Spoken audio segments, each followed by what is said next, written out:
I think this made this very special. Ashok is a close friend and a classmate, someone I've known for the last 40 years. And it's also a small world that his son and my daughter are married to the same extended family, so we also happen to be related. Fellow IITians, distinguished guests, ladies and gentlemen, this is it's a privilege and an honor when you're recognized by your peers who have traversed the same hallowed grounds of the Fable institution and campus that we have all been a part of and that we are celebrating here tonight. I know many of you are skeptical of my credentials, so let me just get that out of the way. Hall 1, Wing D, room 319, and roll number 69139.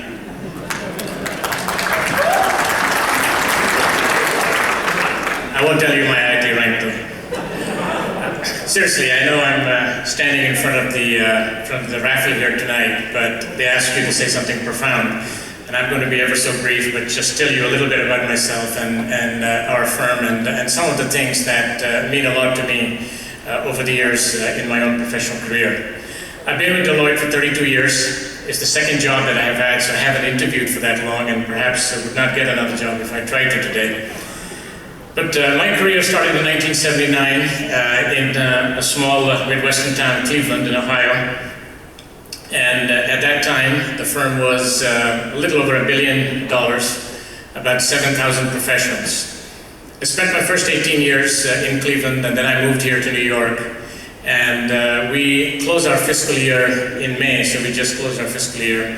And our revenue today around the world is about 29 billion with about 175,000 people around the world. And we were what was labeled back then, as the smallest of the big eight. Today we are the largest private professional services firm in the world, and obviously something that we're immensely proud of, all of our people around the world. We recruit about 30,000 people every year. And one of the interesting things, and the reason I mention that is you run into a lot of family and friends whose sons and daughters work with us, and it's not uncommon to run into people from Deloitte and other parts of the world. Recently, my wife and I took a vacation and safari in East Africa, and we went to see the migration, and we were at the Mara River, the crossing of the Mara River, where the animals cross from Serengeti into Masai Mara. And there was a jeep full of youngsters that pulled up next to us. They were also watching the crossing. And I struck up a conversation with them and found out that 8 of them, all of them in the jeep, were actually Deloitte alums. They were on a sabbatical, on a summer break from Wharton, and they're essentially MBA students who would come back and join us. I thought it was a small world and really reinforced how big we are all over. But perhaps one of the things that I'm most proud of, and this is not something that I have done alone, but all of us have had a propensity to do something for the country of our birth. And in India, about 10 years ago, at the beginning of the last decade, we had about 1,000 professionals. Today, we have over 12,000 people in India, serving clients in India and outside India. And that is an extremely good feeling to be able to, first of all, provide the opportunity to so many bright and aspiring youth in the country, but also to create a livelihood for them and to have them to be a part of the Deloitte network. And that is really exciting. As I said, they serve clients both inside India and outside India.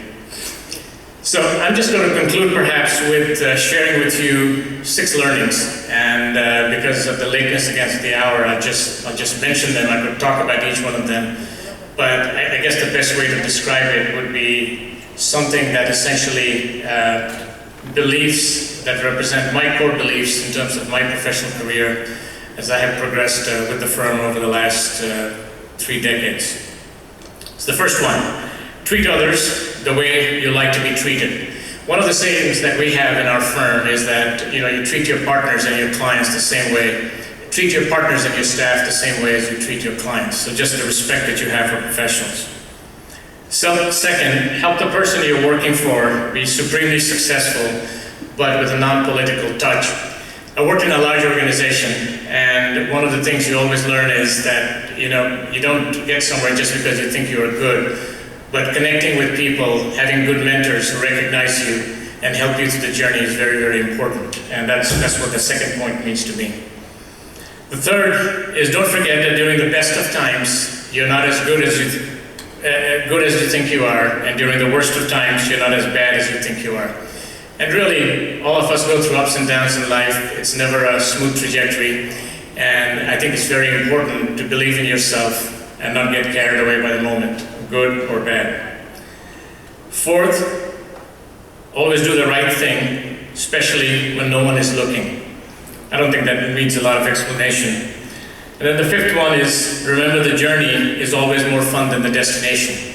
And a lot of times what you try to achieve in life, sometimes you don't get in terms of the destination, but that doesn't mean that the journey is not fun, and it doesn't mean that the journey is not enriching. And I think that's also important just to keep in perspective, because a lot of times we measure ourselves in terms of where we end up as opposed to what we have achieved. And then the last one, for those of you with children, always give them your unconditional love. And I'll just take a minute to share a quick story with you on the last one. We have a meeting of all of our partners once every couple of years. And the last one was about a year ago in Las Vegas, where we had all assembled. And we had invited both President Clinton and President Bush, George W. Bush, to be a part of a panel. They spoke through a moderator who moderated the questions, and they also took some questions from the floor. And one of the things I remember, the discussion was about, politics of the global economy, about their experiences in the White House. And President Bush, one of the things, obviously, he was a very polarizing figure.